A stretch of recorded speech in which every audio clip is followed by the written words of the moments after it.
यही जाता है कि जो ज्ञान वापी का जल पी लेता है जी, वो बहुत बड़ा टैलेंटेड होता है, प्रतिभावान होता है। जी। संघ प्रमुख मोहन भागवत, उन्होंने ये कहा था कि अब राम मंदिर बन गया, अब कोई इस तरह की बयानबाजी देवी देवताओं पे ना हो। संस्था के प्रमुख हो सकते हैं, हिंदू धर्म के अनुशासक नहीं।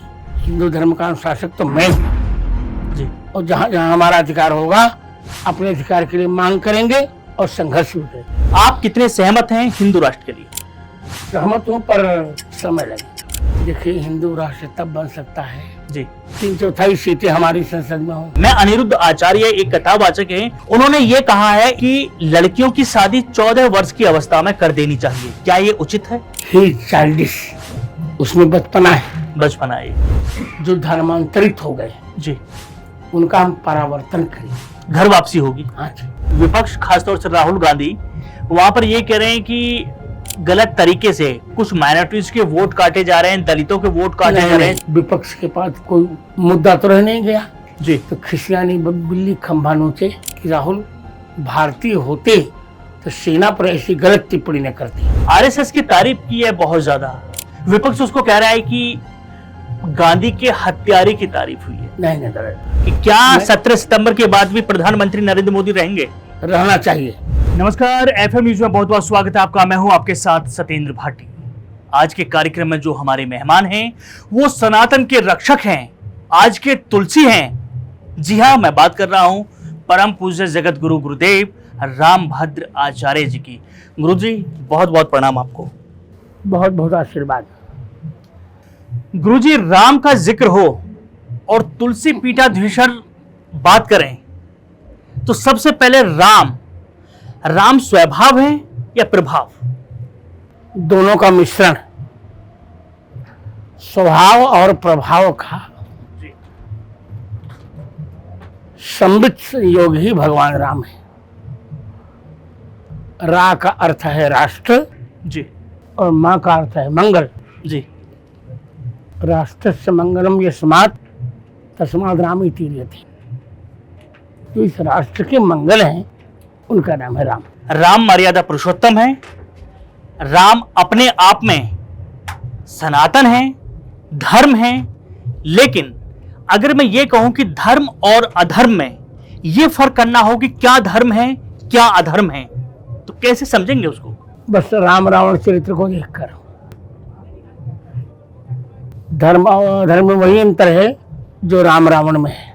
लेकिन खुद रावण भी राम जी की पूजा अर्चना करते थे, उनका नाम लेते थे। नहीं, ये तो भ्रम है लोगों को। उसने मरते बारी एक बार क्यों राम कहा? गरजो मरत घोर रो भारी जी। कहाँ राम रहना तो पचारी। रामचरितमानस, लंका अर्थात युद्ध कांड, दोहा संख्या 104, पंक्ति संख्या 4। गुरुजी, आजकल राजनीति में भी श्री राम का जिक्र खूब होता है और कई राजनीतिक दल हैं जो श्री राम के लिए राजनीति के लिए इस्तेमाल कर रहे हैं मंचों से। राम जी एक ऐसे व्यक्तित्व हैं, उनका किसी के लिए भी इस्तेमाल करें कोई अंतर नहीं पड़ता, पर राष्ट्र के हित के लिए उनका प्रयोग करना चाहिए। गुरुदेव, आपके बारे में जितना मैं जानता हूं, जब राम मंदिर की लड़ाई लड़ी जा रही थी तो उसमें बड़ी लड़ाई आपने लड़ी थी। आप चोटिल भी उसमें हो गए थे जी। तो जी जी, बिल्कुल बिल्कुल बिल्कुल बिल्कुल। यहाँ पर आपको चोट लगी थी, लाठियां यहाँ पर पड़ी थी। जी जी जी जी जी जी जी जी। ये गुरुदेव, जब आंदोलन चल रहा था उस दौरान, जब वो तत्कालीन सरकार के द्वारा लाठी चार्ज कराई गई थी, उस दौरान यहाँ पर लाठी पड़ी थी, ऐसा ही है गुरुजी? खैर, अब हम उसके पास्ट में नहीं जाएंगे क्योंकि अब प्राण प्रतिष्ठा भी हो गई है, राम मंदिर भी बन गया है। मेरी गवाही से ही वह केस जीता गया जी। जब कोर्ट ने शास्त्रीय प्रमाण मांगी जी, तो मैंने 441 प्रमाण दिए थे जी, शास्त्र की जी। और जब खुदाई हुई तो सब यथावत सत्य निकले। करीब 437 कोर्ट ने एक्सेप्ट 100% किया। हाँ, 4 केवल धूमिल थे वो भी कर लिया कोर्ट जी। और मुस्लिम जज ने कहा था कि जगत गुरु जी यू आर डिवाइन पावर। जी गुरुदेव, आप चूंकि आप मथुरा वृंदावन में बैठे हुए हैं, मथुरा के बारे में आपको पता है, जन्मभूमि का मामला चल रहा है। वो भी मैंने प्रतिज्ञा भी की है जी कि जब तक जन्मभूमि का निर्णय हमारे पक्ष में नहीं आ जाता जी, तब तक मैं भगवान श्री कृष्ण के किसी भी प्रतिष्ठित मंदिर में दर्शन करने नहीं जाऊंगा। कब तक उम्मीद है आपको? जल्दी। अब यदि भगवान से मेरी मित्रता है, यदि अपने मित्र को बुलाना चाहते, जल्दी निर्णय होगा। और मुझे लगता है कि कोर्ट में फिर मुझे बुलाया जाएगा। बहुत खूबसूरत गुरु जी। मथुरा काशी भी चल रहा है, ज्ञानवापी, ज्ञान का कुआं उसको कहते थे। मैंने उसका जल पिया है जी। कहा यही जाता है कि जो ज्ञान वापी का जल पी लेता है जी वो बहुत बड़ा टैलेंटेड होता है, प्रतिभावान होता है। जी। वहीं अब क्या इनको कहूँ, इन राक्षसों ने वहीं मस्जिद बना डाली। जी। वो क्यों लेंगे? गुरु जी कहते हैं कि जितना मैंने सुना है शायद चंद्रशेखर आजाद जी ने भी वहां का जल पिया। हाँ, क्या सही है ये बात? बिल्कुल सही है। मैंने अपने जीवन के 16वें वर्ष में ही जी चंद्रशेखर आजाद पर संस्कृत में खंड काव्य लिखा था। जी मेरे तो बहुत स्निग्ध है मेरे लिए, जी। मैं बहुत उनसे स्नेह करता हूँ। मथुरा भी है, काशी भी है, सरकार है, और जो कि संभल भी है। संभल भी है। बिल्कुल ठीक कहा आपने, बिल्कुल बिल्कुल। भगवान कल्कि का भी वहां जिक्र आपने कर दिया है गुरुदेव। लेकिन यहाँ पर बात करें जो राजनीति है वो एक अलग दौर में चली जाती है। संघ प्रमुख मोहन भागवत, उन्होंने ये कहा था कि अब राम मंदिर बन गया, अब कोई इस तरह की बयानबाजी देवी देवताओं पे ना हो। आपने उस पर मेरा बयान सुना था कि नहीं? जी बिल्कुल सुना था मैंने। आपने कहा था कि आप ठेकेदार नहीं है कोई। बस मैं कहूंगा एक बार फिर से अगर आप उसको दोहरा दे तो। अरे ठीक है, मैंने ये कहा था कि वो एक संस्था के प्रमुख हो सकते हैं, हिंदू धर्म के अनुशासक नहीं। जी। हिंदू धर्म का अनुशासक तो मैं हूँ। जी। और जहाँ जहाँ हमारा अधिकार होगा वहाँ वहाँ हम अपने अधिकार के लिए मांग करेंगे और संघर्ष भी करेंगे। जी गुरुजी, आप सभी जगह कथाएं करते हैं, हिंदू राष्ट्र की बात भी चल रही है। आपके शिष्य हैं धीरेन्द्र शास्त्री जी, वो लगातार हिंदू राष्ट्र का जिक्र करते हैं। आप कितने सहमत हैं हिंदू राष्ट्र के लिए? सहमत हूँ, पर इट विल टेक टाइम। कितना समय लगेगा। वो तो बालक हैं। जी। देखिए, हिंदू राष्ट्र तब बन सकता है जी जब संसद में हमारा 3/4 सीटें हमारी संसद में हो, जी। तब हिंदू राष्ट्र की चर्चा हम कर सकते हैं। इस बार तो लोगों ने धोखा दिया और मोदी की व्यक्तिगत, जब भारतीय जनता पार्टी बहुमत में नहीं आई, गठबंधन की सरकार है, फिर भी मोदी जी चला रहे, अच्छा चला रहे हैं, बहुत अच्छा चला रहे हैं। पर हिंदू राष्ट्र के लिए सब कुछ सम्मिलित प्रयास करना पड़ेगा। देश के लिए मोदी कितना जरूरी है अभी? अभी बहुत, एक टर्म उनका और होना चाहिए, मैं तो ये कहूँगा। 75 साल के 17 सितंबर को हो रहे नरेंद्र मोदी जी। मैं जानता हूँ, क्योंकि मेरा उनका सन एक ही है। जी मैं जानता हूँ, आपका जनवरी में, अब उनका सितंबर में। 14 जनवरी मेरा है, 17 सितंबर उनका है। तो जो बीजेपी ने ये एक नीति बनाई थी कि 75 साल होने पर जितने भी नेता हैं वो रिटायरमेंट यानी कि मार्गदर्शक की श्रेणी में चले जाएंगे, चाहे वो जैसे लाल कृष्ण आडवाणी जी चले गए, मुरली मनोहर जोशी चले गए, नजमा हेपतुल्ला को भेज दिया, सुमित्रा महाजन जी को भेज दिया, हुकुमदेव नारायण जी को भेज दिया, ऐसे बहुत सारे। क्या ये नियम प्रधानमंत्री नरेंद्र मोदी क्या अपने ऊपर लागू करेंगे? क्योंकि आप व्यक्तिगत रूप से उन्हें बहुत अच्छे से जानते हैं, आपकी क्या इच्छा है, आपके मित्र है चूंकि। हाँ, मेरा मंत्र है अभी नहीं जाती ठीक है, क्योंकि अभी ऐसा कोई है नहीं जी जो इतना अच्छा चला सके। कभी कभी नियमों में अपवाद भी तो होता है जी, कि अब अपवाद मान लिया जाएगा। तो मैं क्या कहूं कि जगत गुरु गुरुदेव क्या आज कहेंगे कि क्या 17 सितंबर के बाद भी प्रधानमंत्री नरेंद्र मोदी रहेंगे? रहना चाहिए और रहेंगे। चर्चा हुई आपकी इस बारे में कभी उनसे? ऐसी चर्चा नहीं हुई, जी पर हम लोग अंतर्मन से एक दूसरे को पढ़ लेते हैं, जी। तो रहेंगे ही मिलके। नरेंद्र मोदी लगातार प्रधानमंत्री बने रहेंगे और जैसा कि जिक्र गुरुदेव आपने किया है कि इस देश के लिए, सनातन की रक्षा के लिए एक टर्म और उनका होना चाहिए। एक टर्म का और होना चाहिए। मैं फिर कह रहा हूँ 29 से 35 फिर होना चाहिए। उनको फिर होना चाहिए। उत्तर प्रदेश में योगी आदित्यनाथ जी की सरकार है, उनसे कितने खुश हैं आप? उत्तर प्रदेश में किस तरह का? अच्छा करें और 2027 में फिर जीतेंगे। फिर जीतेंगे। केवल एक काम करें जी कि मंदिर का अधिग्रहण न करें, जी। क्योंकि मस्जिदों का कभी अधिग्रहण नहीं हुआ, हम्म, चर्च का कभी अधिग्रहण नहीं हुआ, बिल्कुल। तो मंदिर के ही अधिग्रहण के पीछे लोग क्यों पड़े?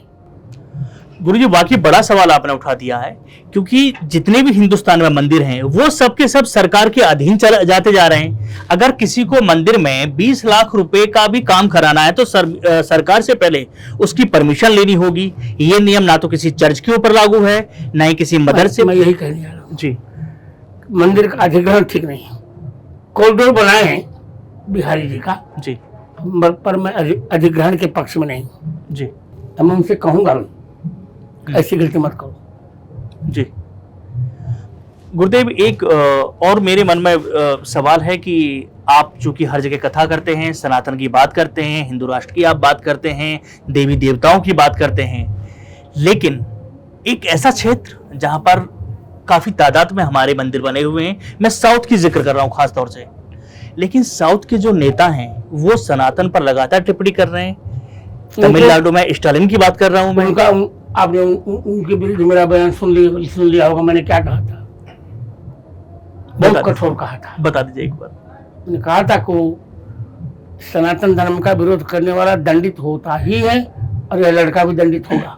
जी गुरुदेव, क्या आगे चल के ये संभावनाएं हैं कि गुरुदेव की कुछ कथाएं साउथ में होंगी, वहां पर भी जो हिंदू है, राष्ट्र है, बनाने की? जी हो रही है। अभी बंगलोर में हुई जी।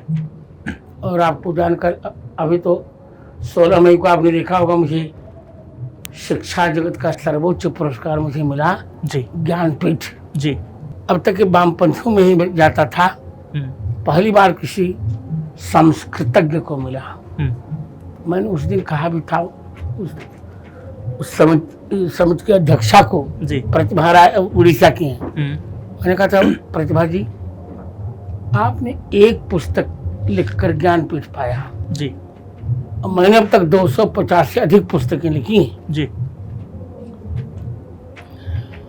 तो अभी 23 अगस्त को मुझे वाग्देवी पुरस्कार मिल रहा है, वहां से जी, बंगलोर में ही मिल रहा है जी। तो दक्षिण के लोग मुझे बहुत जाने लगे हैं जी जी। और भारत माँ का आशीर्वाद है कि पूर्व से पश्चिम तक, उत्तर से दक्षिण तक जी, अर्थात कश्मीर से कन्याकुमारी तक, गोमुख से गंगा सागर तक, प्रत्येक बुद्धिजीवी मेरी प्रतिभा का सम्मान करता है। अब सब कुछ ठीक होगा। आपको लगता है कि जो साउथ की तरफ से जो बयानबाजी होती थी अब वो ठीक हो जाएगी? अब नहीं होगी, अब वो ऐसी नहीं होगी। आप ऐसा जी, वो भरपूर उत्तर मैं दे देता हूं जी।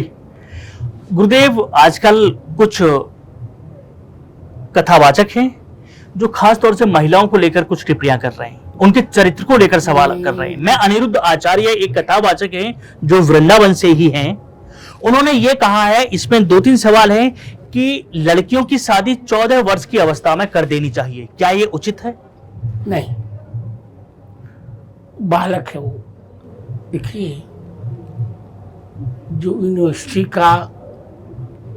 यूनिवर्सिटी के वातावरण से जो व्यक्ति आता है जी, वो सभ्य होता है जी। हम लोग यूनिवर्सिटी से आए जी, मैं स्वयं अपने समय में जी 2 बार यूनिवर्सिटी का टॉपर भी था और रिकॉर्ड ब्रेकर भी था जी। मैं जानता हूं ना, वो 14 वर्ष बाद अब समय पहले का गया जी। अब कन्या का विवाह तब होना चाहिए जब वो स्वयं अपने भविष्य को समझ सके।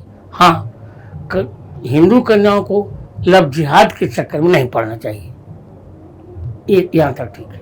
मैं इस बारे में भी आऊंगा, चूंकि लाल किले की प्राचीर से प्रधानमंत्री नरेंद्र मोदी ने इस बात का जिक्र किया है, इसके बारे में आऊंगा। लेकिन चूंकि हम बात कर रहे हैं अनिरुद्ध आचार्य की, गुरुदेव अनिरुद्ध आचार्य ने कहा है कि अगर जिस अवस्था की आप बात कर रहे हैं, अगर इस अवस्था में कोई लड़की आती है, किसी का विवाह होता है, तो उसका चरित्र खराब होता है, वो पहले कई जगहों पर अपने चरित्र को खराब कर चुकी होती है। ये मैं नहीं कर सकता, मैं किसी महिला के प्रति ऐसी अभद्र टिप्पणी नहीं करूंगा। अनिरुद्ध आचार्य के लिए क्या कहेंगे? ही चाइल्डिश, ये कह रहा हूं। ये बच्चा है अनिरुद्ध आचार्य, इसका मतलब बच्चा नहीं है, चाइल्ड नहीं, चाइल्डिश है जी, उसमें बचपना है, बचपना है। ऐसा वक्तव्य नहीं देना चाहिए। कि ऐसे जो लोग हैं जो इस तरह की बात करते हैं, नहीं, क्या नहीं। उनको संत मानते हैं आप? नहीं, वो संत भी नहीं, तो गृहस्थ है, जी। ऐसे बयान नहीं देने चाहिए। गुरुजी, आपने लव जिहाद की बात की, आजकल धर्मांतरण का मुद्दा बहुत ज्यादा चल रहा है। हम भी देख रहे हैं और हम लोग गंभीरता से ले रहे हैं। इसका दंड नहीं मिलेगा और हम आपको वचन देते हैं जी, मेरे जीवन काल में ही ऐसी स्थिति बनेगी जब हिंदुओं की 80% संख्या भारत में होगी। गुरुदेव, जनसंख्या कम हो रही है हिंदुओं की, वो मुसलमानों ऐसा की बढ़ रही करेंगे, है। जी, जो बिछड़े हुए हैं उनको फिर वापस लाएंगे, जो धर्मांतरित हो गए जी, उनका हम परावर्तन करेंगे। घर वापसी होगी। हाँ जी। गुरुदेव, घर वापसी का जिक्र आपने कर दिया, लेकिन ये जो हिंदुओं को जातिवाद में बांटने की कोशिश की जा रही है, क्या षड्यंत्र है? इस पूरा षड्यंत्र है। मैंने तो कहा जी, चाहे मोदी सरकार हो, कोई सरकार हो, यदि आप जातिवाद की बात करते हैं तो आप जाति के आधार पर आरक्षण ही क्यों कर रहे हैं? जी, पहले आप जाति के आधार पर आरक्षण समाप्त कीजिए, जी, आर्थिक आधार पर आरक्षण कीजिए। बिल्कुल। हम वचन देते हैं जातियां रहेंगी पर जातिवाद नहीं रहेगा, तो जातिवाद को तो आपने जन्म दिया, बिल्कुल। हमने नहीं जन्म दिया। हमारे यहाँ तो जो हमारा हाल चलाते थे जी, हरिजन बन थे, उनको हम काका कहते थे। बिल्कुल। और पहली राम कथा मैंने उन्हीं को सुनाई जब मैं 7 वर्ष का था। तो जी, 6 महीने में हमारे यहाँ हाल चला के आते थे, भोजन करते थे, हमसे रामायण सुनते थे। 6 महीने में पूरी कथा मुझसे उन्होंने सुनी उन्होंने आपसे। रामाधार नाम था उनका, रामाधार हरिजन। जी, हम उनको काका कहते थे। जी, एक बार मैंने नाम ले लिया तो मेरे बाबा ने मुझको डांटा, उनका नाम ले रहे तो हमने कान पकड़े, उनका नहीं, हम काका ही कहेंगे। जी, तो हम लोग तो सौमनस्य से रह ही रहे थे। जातिवाद का जहर तो वोट के भेड़ियों ने बोया, जहर का बीज। संविधान में जब आरक्षण का जिक्र हुआ तो उस दौरान नहीं, उस समय आरक्षण का जब जिक्र हुआ था थोड़े समय के लिए हुआ था। जी, बिल्कुल। ये नहीं कि बढ़ाते जाओ बढ़ाते जाओ बढ़ाते जाओ। प्रतिभाओं पर आरक्षण तो बहुत दुर्भाग्यपूर्ण है। अब बताइए, जो वो लड़का कंपटीशन में 99% लाए और एक 4%, तो 4% वाला तो कलेक्टर बन जाए और 99% वाला जूता सिए। एक आंख की नीति है। आप ये कहते हैं कि आरक्षण धर्म के आधार पर या जाति के आधार पर नहीं होना चाहिए, आर्थिक आधार पर होना चाहिए। इसमें रिफॉर्म लाने की आवश्यकता है। बिल्कुल निश्चित। गुरुदेव, जरा बिहार चलते हैं। बिहार में SIR का मुद्दा चल रहा है, वोट चोर। आप जहां चलना चाहें चले पूरे भारत में। गुरुदेव, बिहार में बड़ा मुद्दा चल रहा है। विपक्ष, खासतौर से राहुल गांधी, वहां पर ये कह रहे हैं कि गलत तरीके से कुछ माइनॉरिटीज के वोट काटे जा रहे हैं, दलितों के वोट काटे जा रहे हैं चुनाव आयोग ने। आपने परसों का ज्ञानेश कुमार जी का वक्तव्य सुन लिया होगा। जी, बिल्कुल सुना। हिंदी में बोल रहे थे वो, और बहुत विद्वान व्यक्ति है, चुनाव निर्वाचन आयोग के। जी, कल 3 बजे ही उनका प्रेस कॉन्फ्रेंस हुआ था। बहुत विपन्न व्यक्ति हैं वो। ऐसा कुछ नहीं है। अब विपक्ष के पास कोई मुद्दा तो रह नहीं गया। जी। तो खिसियानी बिल्ली खंभा नोचे, हम्म वही हाल राहुल का है। हम्म राहुल को तभी सुप्रीम कोर्ट ने फटकार लगाई थी, आपने सुना होगा बिल्कुल कि राहुल भारतीय होते तो सेना पर ऐसी गलत टिप्पणी न करती। बिल्कुल ठीक बात है। लेकिन सुप्रीम कोर्ट ने गुरुदेव इलेक्शन कमीशन को भी कह दिया है कि ये जो आपने वोट काटी है इनकी वजह यहाँ पर पब्लिक डोमेन में आप लेकर आइए, ताकि लोगों को पता लग सके कि किस किस का वोट कटा है, क्यों कटा है। वो लाएंगे जी, उनको आप कहते लेके आना चाहिए उनको। हाँ, लेके आने चाहिए। गुरुदेव, क्या आप देखते हैं इस सरकार में, खासतौर से नरेंद्र मोदी सरकार की मैं बात कर रहा हूँ, जितने सारे मुद्दे आप कर रहे हैं, जनसंख्या का मुद्दा आपने बता दिया, हिंदू राष्ट्र का आपने जिक्र कर दिया, चैलेंजेस बहुत ज्यादा हैं, गौ हत्या को लेकर बड़ा विवाद चल रहा है, वो भी धीरे धीरे समाप्त होगा, समाप्त होगा। जी। हम चाहते हैं गंगा यमुना की धारा अविरल हो, गोवध समाप्त हो, हिंदी राष्ट्रभाषा हो, जी, रामचरितमानस राष्ट्र ग्रंथ हो, ये हम चाह ही रहे हैं, ये सब होकर रहेंगे। लेकिन गुरुदेव, जो चैलेंजेस हैं कि संसद में इतना बड़ा बहुमत आएगा, फिर अभी तो 29 में चुनाव रहा, फिर आएगा, और अभी कुछ लोग टूट के भी आएंगे, घबराने की बात नहीं है। अच्छा, कुछ वापस आएंगे तो उम्मीद है कि इतना हमारा बहुमत होगा, और बहुमत होने पर जो जो यहाँ पर मांगे हैं वो सब पूरी होंगी। सरकार की तरफ से अगर मैं बात करूं, खासतौर से अभी मैं लाल किले से प्रधानमंत्री नरेंद्र मोदी ने, मैंने पूरा भाषण मैंने सुना, उनका सुना आपने पूरा, आरएसएस की तारीफ की है बहुत ज्यादा। हाँ, क्या उचित मानते हैं? विपक्ष उसको कह रहा है कि गांधी के हत्यारे की तारीफ हुई है। नहीं, गलत बात। आरएसएस ने काम तो किया ही है जी, अच्छे काम किए, और प्रचारकों को देखते होंगे आप जी, इतनी पीड़ा सहते हैं, बिल्कुल, घर घर जाके भिक्षुक की भांति भोजन करते हैं, इतना करके भी कम से कम नमस्ते सदा वत्सले मातृभूमि कहते तो हैं। बिल्कुल। गुरु जी, आपके मित्र भी पहले आरएसएस में हाँ, थे, आपकी मित्रता भी उनसे तभी काफी पुरानी है ना, 1988 से मेरी मित्रता है। तो वो भी आरएसएस में प्रचारक के तौर पर ही काम कर रहे थे? हाँ, भाजपा में थे, पर आरएसएस से जुड़े थे, आरएसएस जुड़े हुए थे, तभी से आपकी मित्रता है। तो आपने आरएसएस के प्रचारकों को काफी नजदीकी से देखा है? मैंने बहुत देखा है, और भागवत जी को देखा है। भागवत जी को जो नहीं अनुकूल है, उन्होंने कह दिया था, उसकी उन्होंने प्रतिक्रिया नहीं दी। मैंने कह दिया था कि ये हिंदू धर्म के अनुशासक नहीं हो सकते। बिल्कुल,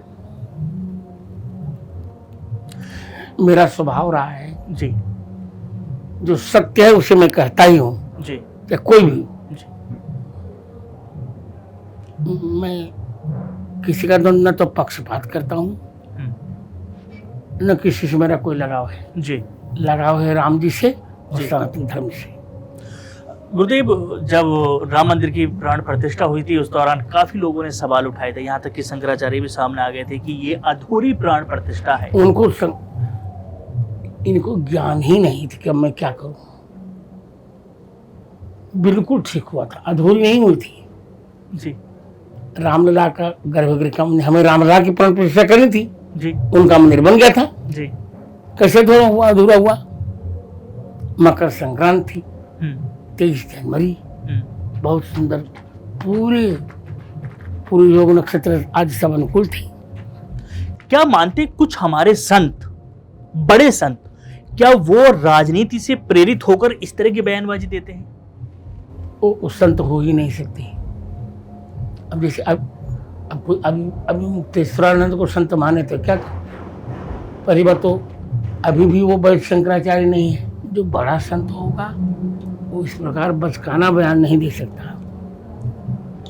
अब मैं स्वयं पद में विभूषण भी हूँ जी, और ज्ञानपीठ भी मुझे मिला है जी, तो मैं जो कहूँगा बहुत विचार कर कहूँगा ना। बिल्कुल गुरुदेव, ये राजनीतिक अभी मुक्तेश्वरानंद ने कहा कि 370 धारा जो हटी वो वापस आनी थी, कितना दुर्भाग्यपूर्ण ये बयान हुआ जी। बिल्कुल दुर्भाग्यपूर्ण है, 370 धारा हटना पूरे देश के लिए अच्छा है।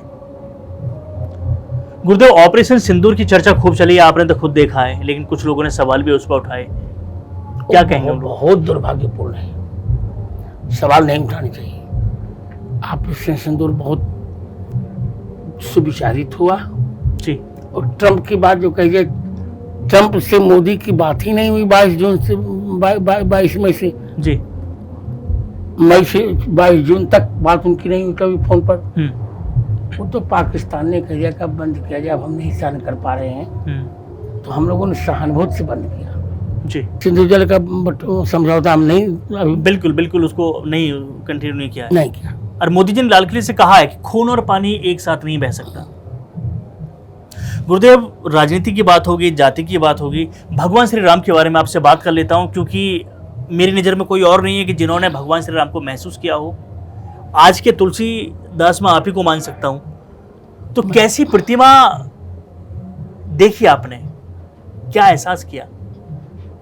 बस अभी एक बालक को मैंने गोद मिला था, आपने देखा था कि नहीं? जी एक बालक थोड़ा सा आया था मेरे पास, आपने नहीं देखा कि देखा मैं नहीं जानता। आज अभी जी जी जी अंशुमान नाम था उसका। मैं तो प्रभु राम श्री राम को बालक रूप में देखता हूँ। जी मंद मंद मुस्कान, सुंदर चेहरा, उघड़े हुए कपोल और मधुर मूर्ति, जी आकर्षक व्यक्तित्व। लगता यह है कि he is incarnation of beauty and of handsomeness. जी गुरुदेव, एक और सवाल अचानक से जहन में आ गया, क्योंकि राजनीति में जब भगवान का नाम लिया जाता है तो हनुमान जी को शूद्र बता दिया गया। गलत बात, ये तो गलत है। हनुमान जी ब्राह्मण थे, ब्राह्मण हैं, और मानस जी की कथा में 3 बार उन्होंने ब्राह्मण रूप ही धारण किया। तो राम जी के समक्ष विप्र रूप धर कविता गए, विभीषण के समक्ष विप्र रूप धर वचन सुनाए, और भरत जी के समक्ष विप्र रूप धर पहुंचत आए गए जिन पोत। जो लोग ऐसा कह रहे हैं उनको क्या कहेंगे? अज्ञानी, नासमझी? निश्चित अनभिज्ञ कहूंगा। जिन लोगों ने हनुमान जी को शूद्र का, उनको अब अनभिज्ञ कहूंगा, उन्हें शास्त्र का ज्ञान नहीं।